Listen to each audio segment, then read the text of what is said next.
Bien, je vais parler des travaux d'Henri Maspero sur les formes de propriété foncière dans l'histoire chinoise. Et à ce titre, je suis très content de passer après Pierre Marson, qui a fait une succincte mais très brillante biographie d'Henri Maspero, en insistant en particulier sur sa formation juridique.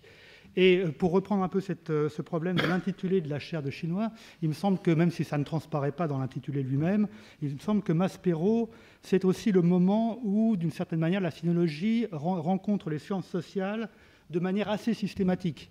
Et dans ce que je vais dire, j'espère qu'on pourra deviner un dialogue entre le sinologue Maspero et d'autres historiens qui travaillent un peu dans la même optique, notamment Marc Bloch. À certains moments, on a l'impression que Henri Maspero dialogue avec Marc Bloch ou Marcel Mauss ou tel autre disciple d'Henri Durkheim.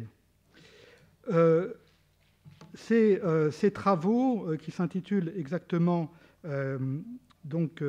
les formes de propriété foncière dans l'histoire chinoise, sont parus dans des mélanges posthumes. Ils ont été rédigés, ces travaux, dans les années 36-38, mais ils sont parus après la guerre dans des mélanges posthumes qui, soit dit en passant, sont à disposition en ligne grâce à la collection d'histoire sociale de l'université de l'UQAC, l'université Québec, dans l'université...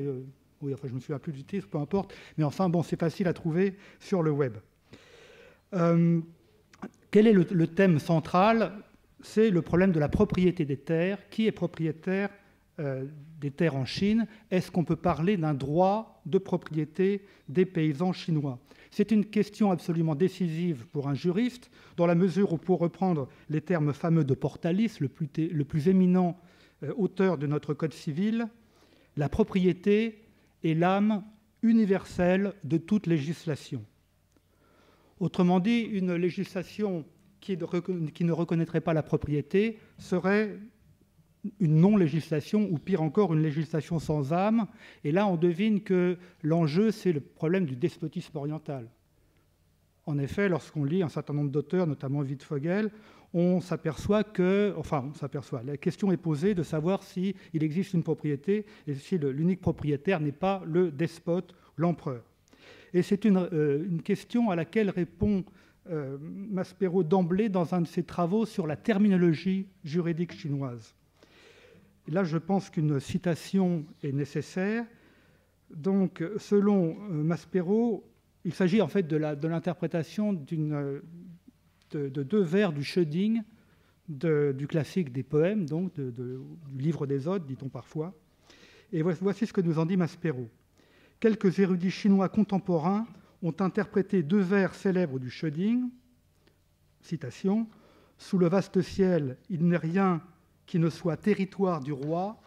Entre les rivages de la terre immense, il n'est personne qui ne soit le sujet du roi. » Donc ces deux vers ont été compris comme signifiant que le roi est le seul vrai propriétaire du sol. Mais c'est une erreur, nous dit Maspero, que les anciens commentateurs n'ont jamais faite. Il suffit d'ailleurs de lire l'Ode entière, et non pas seulement deux vers détachés du contexte, pour constater que c'est la souveraineté politique du roi, c'est de la souveraineté qu'il s'agit là, et non pas d'un prétendu droit de propriété. Alors, en résumé, je saute un peu dans la citation, je le signale à l'interprète, le sol est à tout le monde. Voilà ce que veut dire Maspero. En fait, le sol est à tout le monde a un droit sur lui, non pas égal, mais proportionnel à son rang.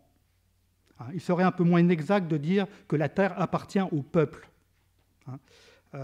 Donc la terre appartient à tout le monde, et par conséquent, chacun a le droit d'en occuper, Jan, une parcelle. Le souverain, en faisant des règlements agraires et en fixant la part de chacun suivant son rang, ne fait que régler l'usage par chacun de ce droit de tout le monde. Autrement dit,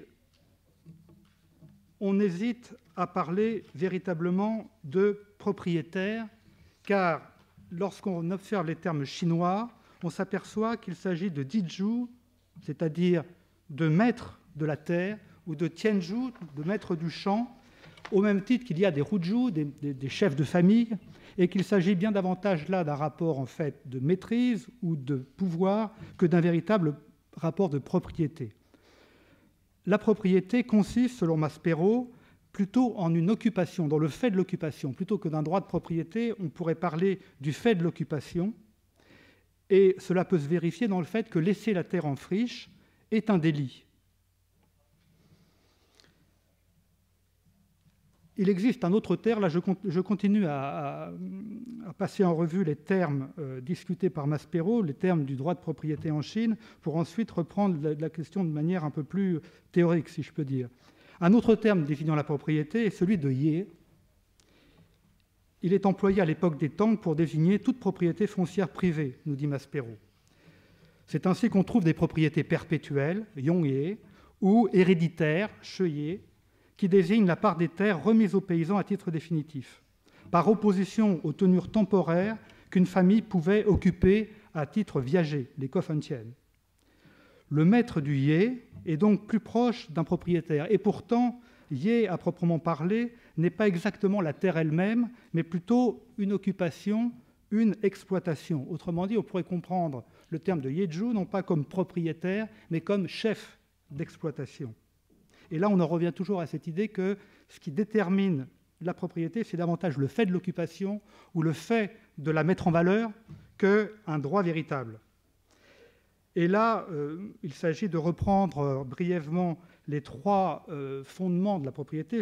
Selon les juristes occidentaux, ils ont dégagé trois termes essentiels, trois manières de posséder, qui sont l'usus, c'est-à-dire le droit d'user, fructus, le droit de récolter les fruits de la propriété, et enfin abusus, qui est souvent compris comme le droit d'abuser, c'est-à-dire de détruire, mais c'est plus exactement le droit d'aliéner, de vendre, ou par exemple pour une terre de laisser en friche, ou pour un appartement de ne pas occuper. Je peux ne pas occuper mon appartement pendant 20 ans, il reste néanmoins ma propriété.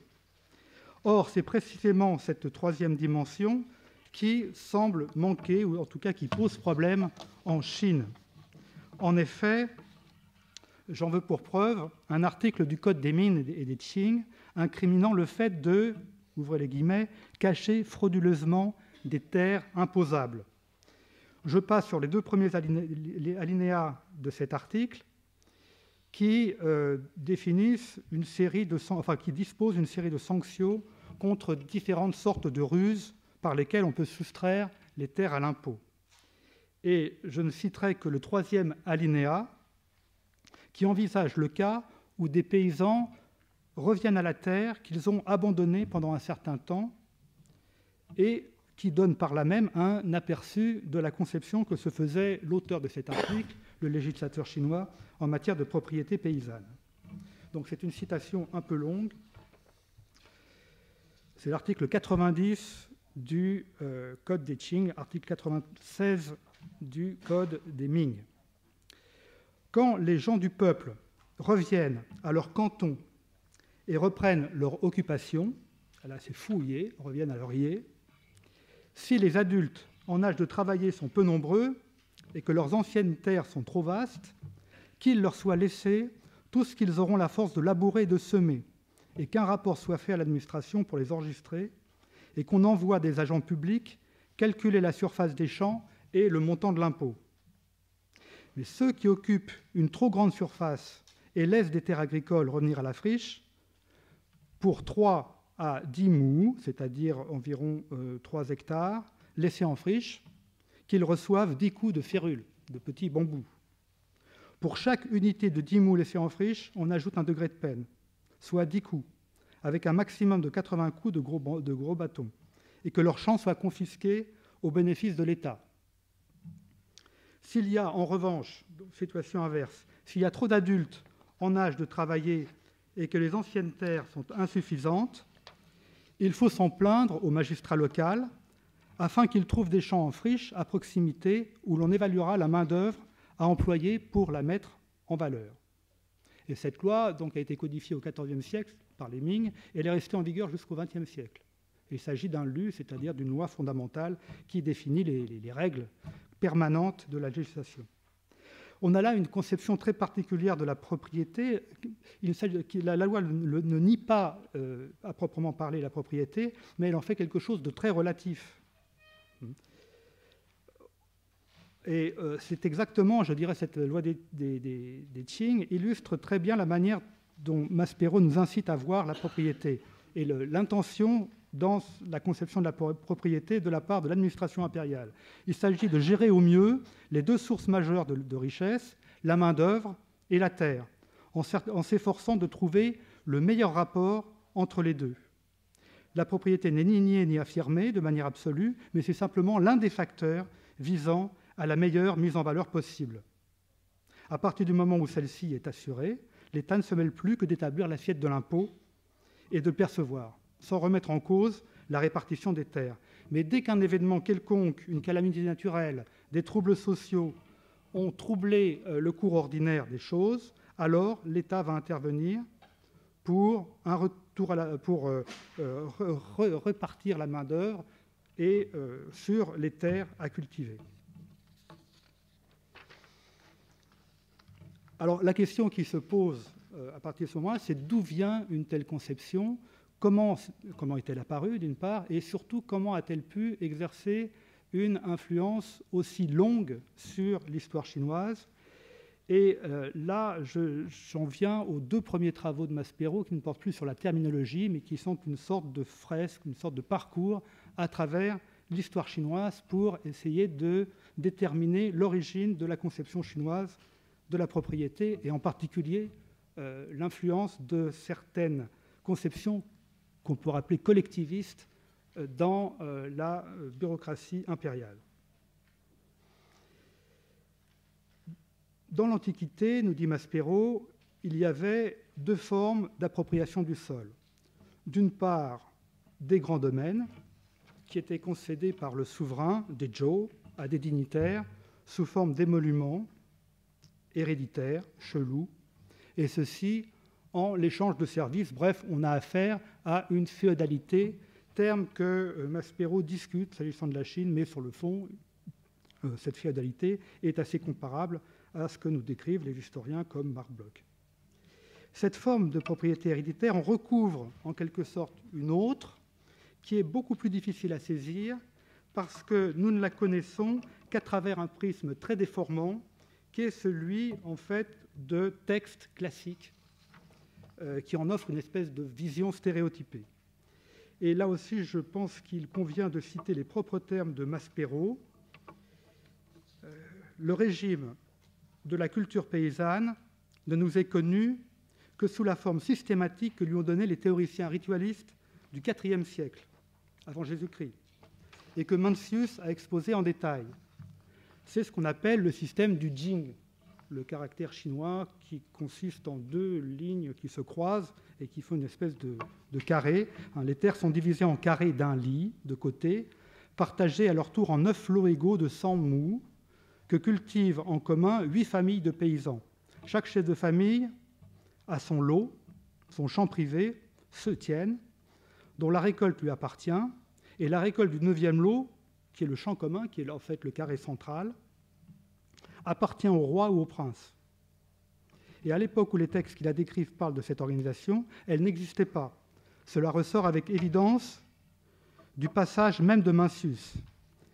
Mais un régime moins régulièrement systématisé et laissant plus de place aux nécessités topographiques, régime de travail en commun des groupes de paysans sur un terrain déterminé, devait en être le prototype réel. Et là, je crois qu'on a un aspect très intéressant de la pensée de Maspero, qui tient sans doute de ses études juridiques, bien sûr, c'est le fait de chercher derrière les stéréotypes classiques à toujours deviner quelle était la structure réelle qui correspondait à ces formules stéréotypées. Et pour cela, il va tirer avantage de ses observations au Vietnam, puisqu'il a pu observer de l'agriculture sur brûlis et la manière dont les paysans vietnamiens pratiquaient une sorte d'assolement en faisant tourner les cultures et en laissant la terre en jachère. Système qui empêche bien évidemment, comme c'est un système de rotation de culture où les familles tournent, qui empêche bien sûr ces familles de se considérer comme propriétaires permanents d'une terre, de la terre elle-même, puisqu'elle est censée tourner. Donc ce sont des propos en fait très éclairants et qui nous montrent quelles étaient les pratiques sociales à l'arrière-plan de cette formule bien connue du Jing. S'agissant de la propriété privée, alors à quel moment est-ce que la propriété privée intervient dans l'histoire chinoise? Très souvent, des auteurs attribuent cette grande nouveauté à Shangyang, aux grandes réformes de Shangyang dans l'État de Qin au milieu du IVe siècle. Il n'en est pas question dans Maspero. Maspero passe directement au Han et il nous indique que la première forme bien établie de propriété, c'est ce qui s'appelle Ming-Tian, c'est-à-dire Ming, c'est le nom, et Tian, un champ. Il ne traduit pas l'expression, disant qu'elle est trop... Enfin, on n'a pas de traduction bien précise, donc elle est difficile à comprendre. En fait, il s'agit, on peut le dire, d'une terre appropriée par une famille qui est enregistrée, la terre est enregistrée à son nom. Ce qui distingue ces propriétés nouvelles des grands domaines, dont je parlais tout à l'heure, c'est d'une part que n'importe qui peut les acquérir, alors que les grands domaines étaient concédés à des nobles ou à des dignitaires.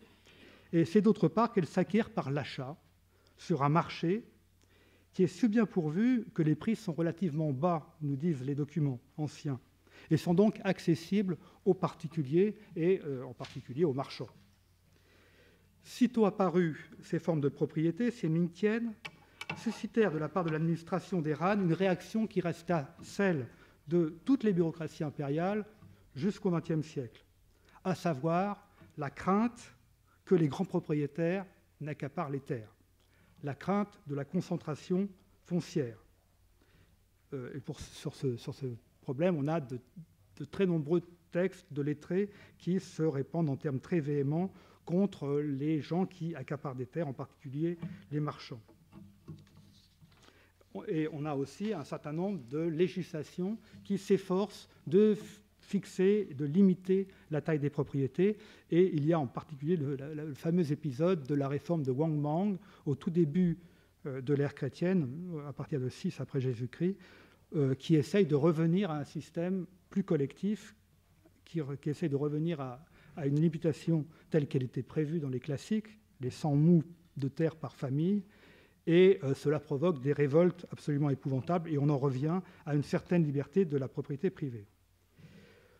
Ce dilemme, ou cette opposition entre, d'une part, la concentration foncière, les grands domaines, et d'autre part, le maintien d'une petite propriété paysanne, ou d'un accès, disons, des paysans à la terre, a été réglé de manière très originale dans ce qu'on peut appeler le Moyen-Âge chinois, c'est-à-dire la période des 6 dynasties et le début de la dynastie des Tang.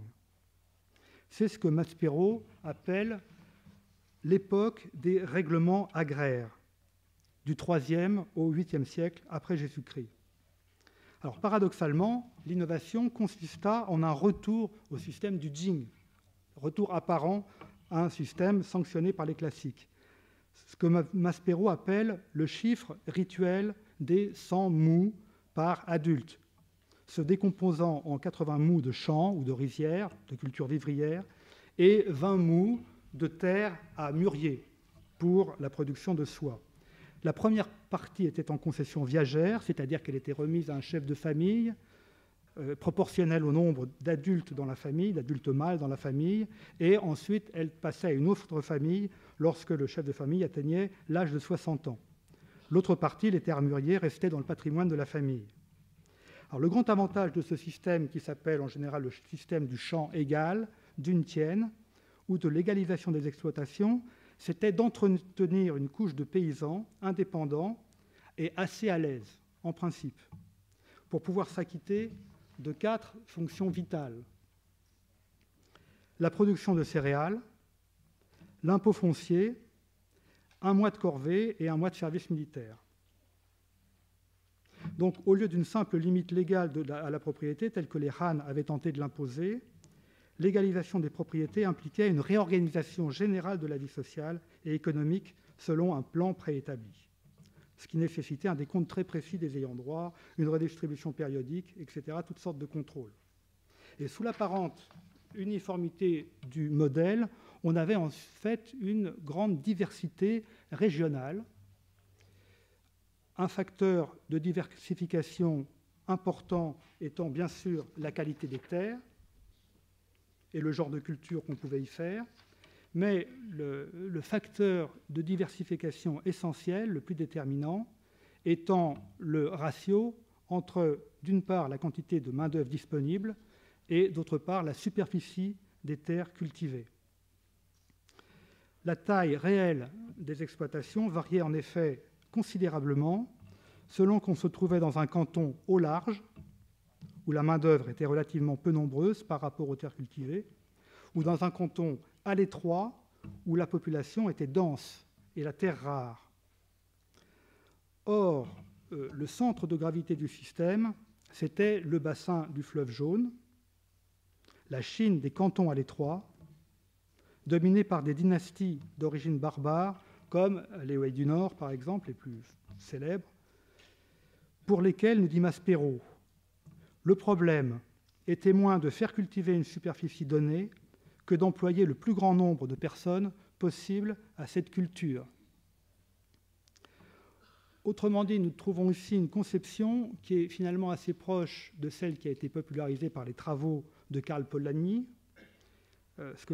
en particulier ce que Karl Polanyi appelle l'économie substantive, c'est-à-dire une économie qui se soucie moins des rendements ou de la rentabilité ou des chiffres de production que d'entretenir la substance ou le substrat des rapports sociaux, à savoir les hommes, maintenir les hommes sur la terre et maintenir l'unité sociale de base qu'est la famille.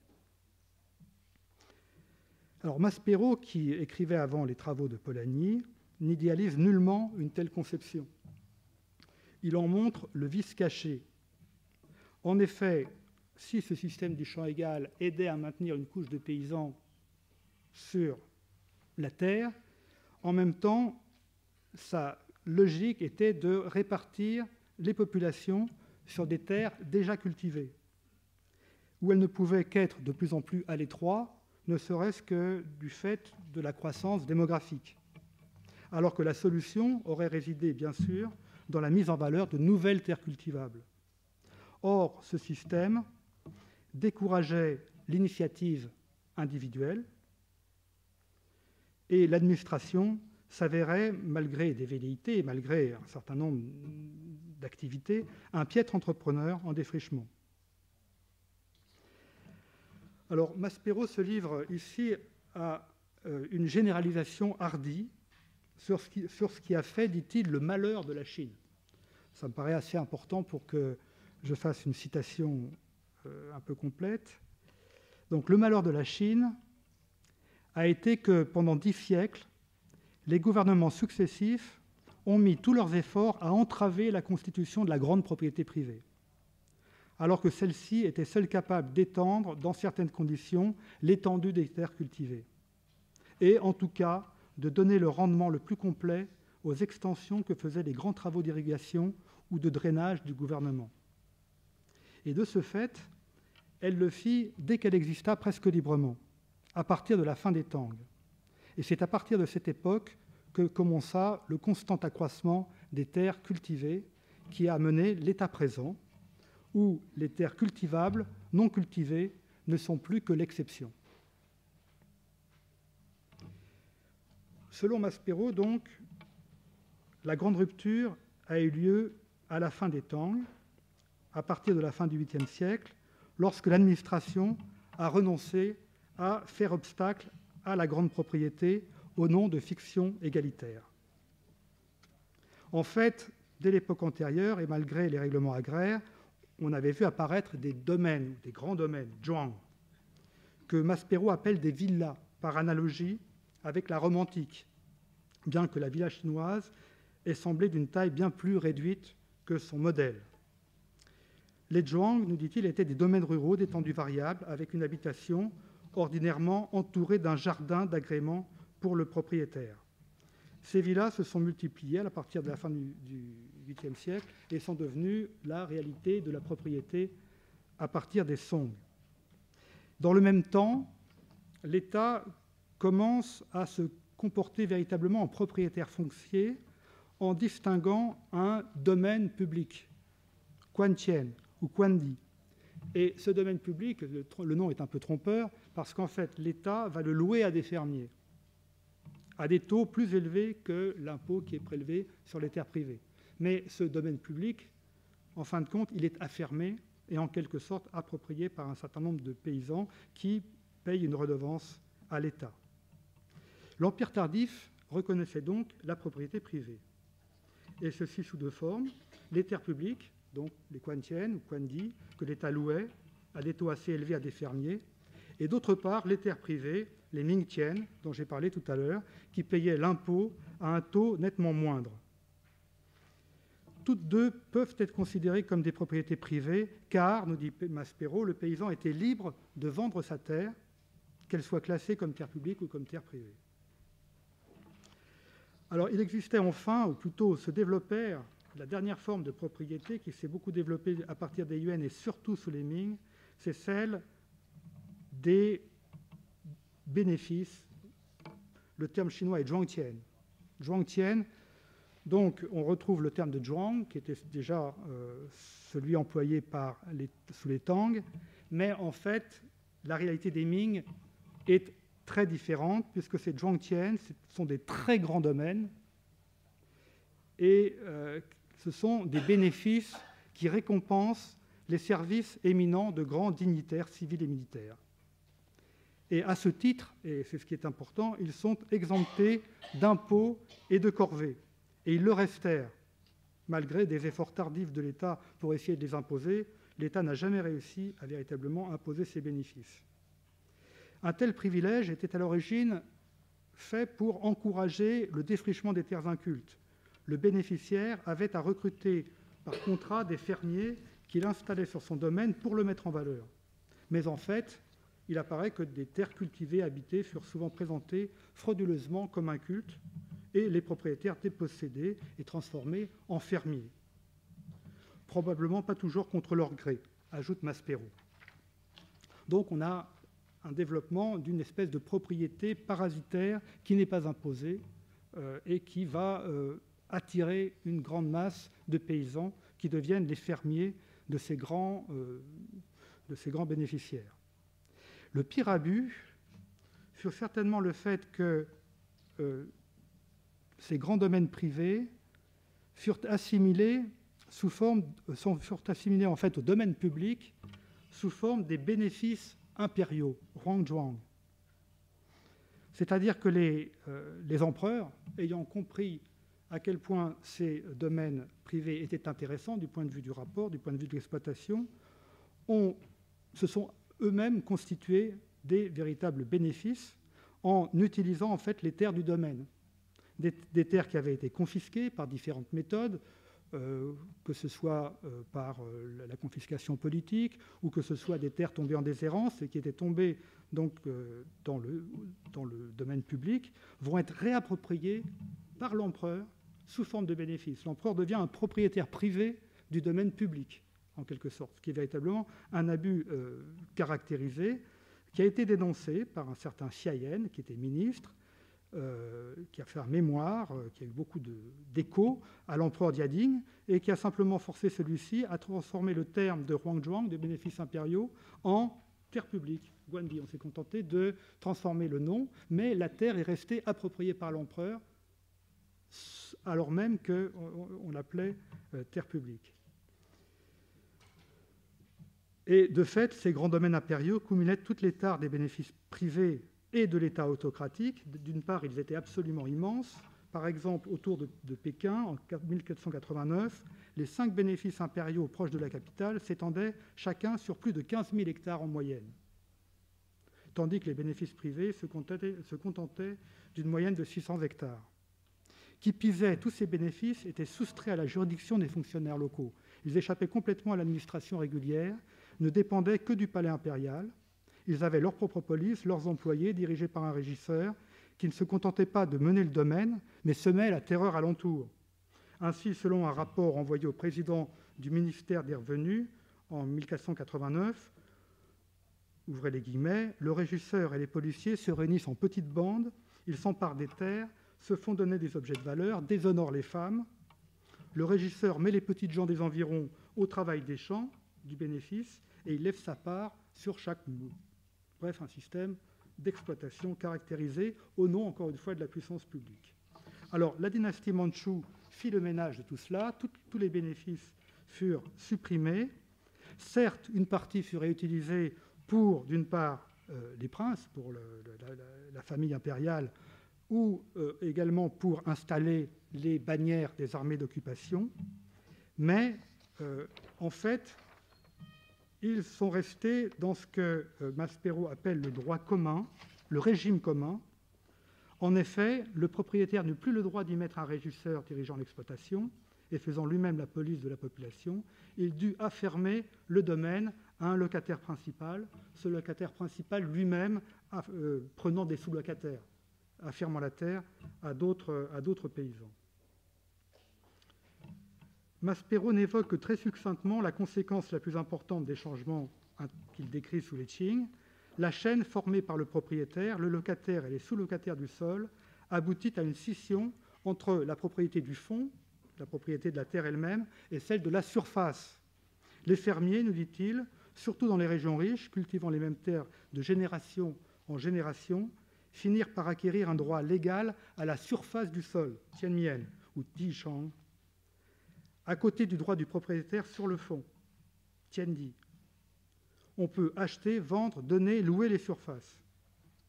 La durée du droit de propriété de la surface peut être réglée par un acte, elle peut être perpétuelle. Autrement dit, en des termes moins indulgents, une même terre pouvait faire l'objet de plusieurs droits de propriété. Et les détenteurs de ces droits rentraient bien souvent dans des conflits faciles à comprendre, mais très difficiles à trancher. Je ne sais pas combien de temps il me reste. Je crois que c'est un peu terminé, il faudrait conclure. Bon, justement, j'en suis à la conclusion. Voilà. Alors, la conclusion de Maspero est en 3 points qui ne se concilient pas forcément facilement. La première idée, c'est que la grande propriété a été laminée et que la Chine est un océan de micro-propriétés. Je n'ai pas le temps de citer les chiffres, mais en gros, à partir de 3 hectares, on considère que c'est une grande propriété. Et les petites propriétés représentent plus de la moitié du sol. La deuxième idée est que le paysan chinois a conquis non seulement le sol lui-même, mais aussi le droit de propriété. Maspero écrit au moment où la Chine publie un code civil, dont la propriété est l'âme, qui respecte le droit de propriété. Autrement dit, il pense avoir décrit, ouvrez les guillemets, l'évolution complète, au cours de son enquête historique, l'évolution complète de la simple possession précaire à la propriété pleine et entière du paysan. Donc les paysans ont gagné le droit de propriété. Mais la troisième idée, qui en fait contredit les deux autres, c'est que ce droit de propriété est non seulement très tardif, la reconnaissance est non seulement très tardive, mais elle est aussi incomplète et précaire. Incomplète, car toute une série de droits dits coutumiers restreignaient de beaucoup la liberté de vendre des terres, bien que celle-ci fût reconnue légalement. Précaire surtout parce que les vieilles conceptions égalitaires, tapies dans l'esprit des lettrés et dans la lettre du code des Qing, n'avaient disparu qu'en apparence. Sur ce point, Maspero est très lucide. Dernière citation. Depuis la Révolution de 1911, la vieille théorie de légalisation des terres, qui a si longtemps retardé les progrès de la propriété paysanne, a reparu, affublée d'oripeaux socialistes ou communistes destinés à lui donner l'apparence d'une nouveauté. Et le demi-siècle qui suit a montré à quel point sa formule est juste, puisqu'il parle de la résurgence plus ou moins consciente de quelques-unes des théories traditionnelles fondamentales de la classe lettrée à propos donc des mouvements d'égalitarisme agraire et du communisme. Voilà. Merci beaucoup.